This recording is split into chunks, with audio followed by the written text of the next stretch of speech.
What's happening, everybody? Welcome back to the studio. I hope you're all doing fantastic. A little while back, I posted a video on how I was planning to realign some of my focus here at the studio, largely to get back to music creation. Some of my own, but also multiple projects that I'm working on with other people as well. One of those being Ernesto Homeyer on guitar and a fantastic singer friend of mine, Tita Hutchison, on vocals.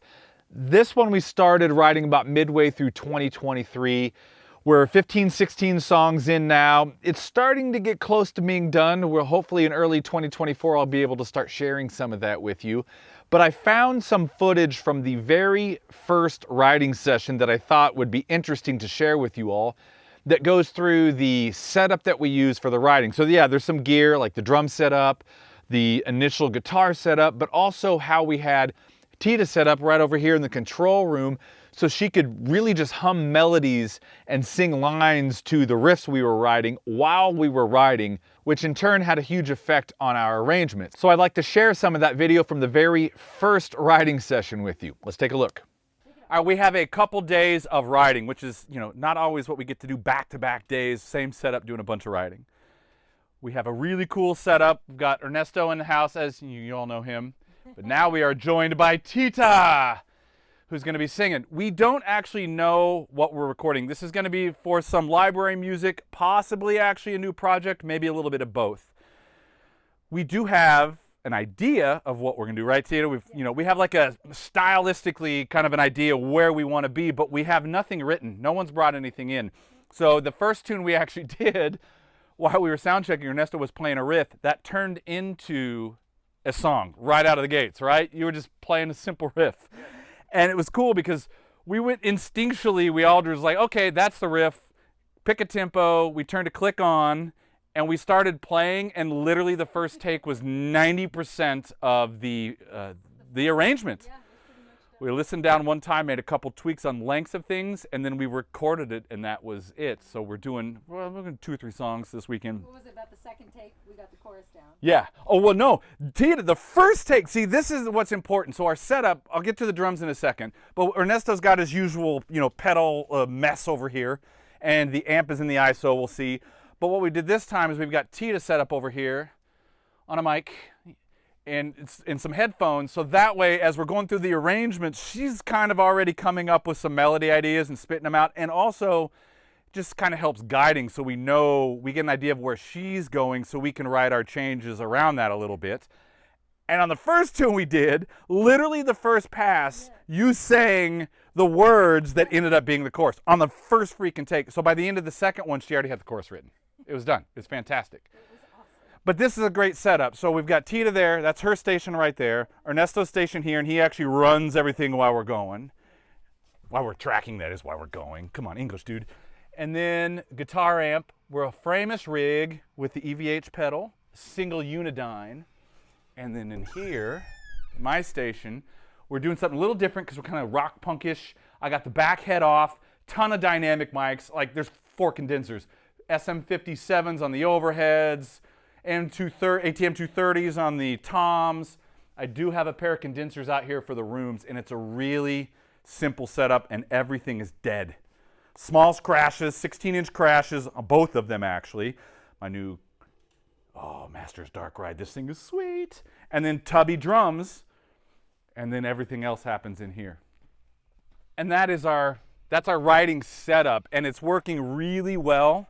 We're able to work really, really fast, and we're coming up with some cool things. And that's the setup. Tita, Ernesto, and the executive producer, Joy.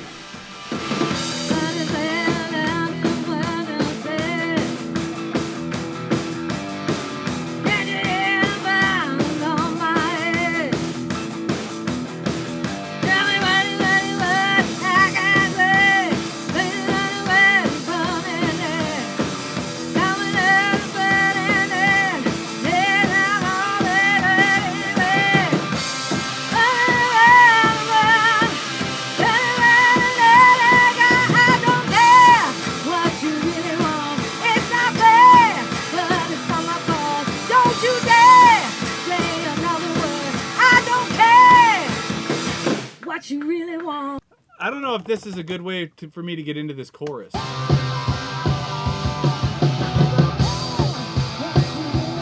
That's not very good. You mean like da?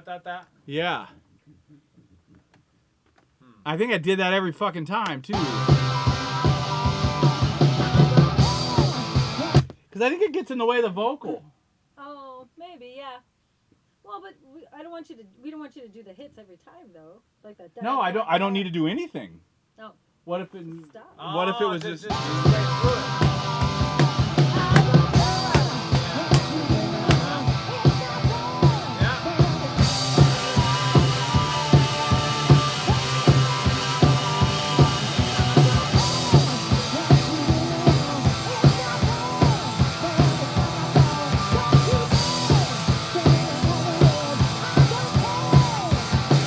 What you really want. A couple things I want to mention about the workflow setup that I didn't cover in the video. First being that Ernesto and I decided to take DIs as well as the amp tone for all of these songs, only because we weren't entirely sure where we were going to end up, vibe-wise with the songs, and we wanted to make sure that we could go back and get the right tones.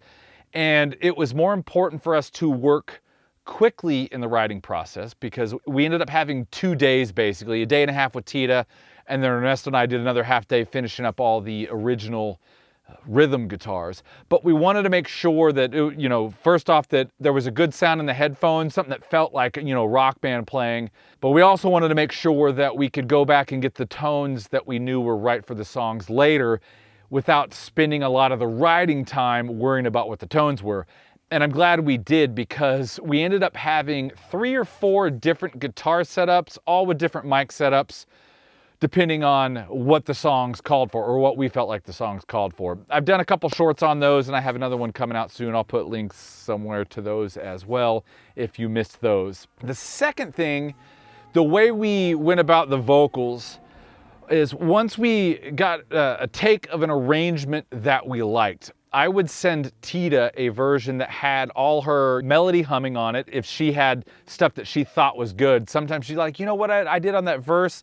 I felt like I can develop, but I didn't like the chorus, so I'd mute the chorus and just send it with the verse. Then I'd also send a version that had nothing on it, so she could reference anything that we did for those couple days that she liked of her just, instinctual ideas.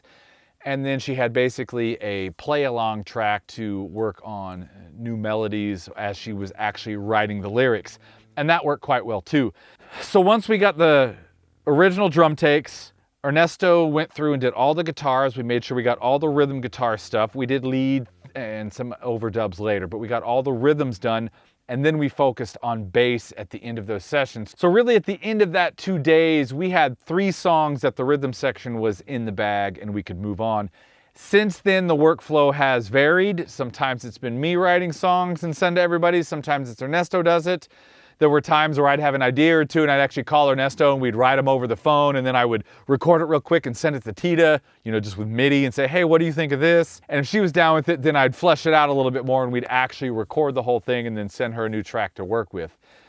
But the most fun stuff was when we get together in the same rooms. Anyway, I thought I would just share some of that process with all of you. I hope you enjoyed it. Thanks for joining me for another video, everybody. Happy recording. We'll see you in the next one. Nope. All right. Take 3. Trace. What? Nothing. I was talking to the camera. No. That's what I get for talking to the camera. That's what I fucking get for talking to the camera. I messed the whole take up. Dope. All right. Ready? Yes. All right.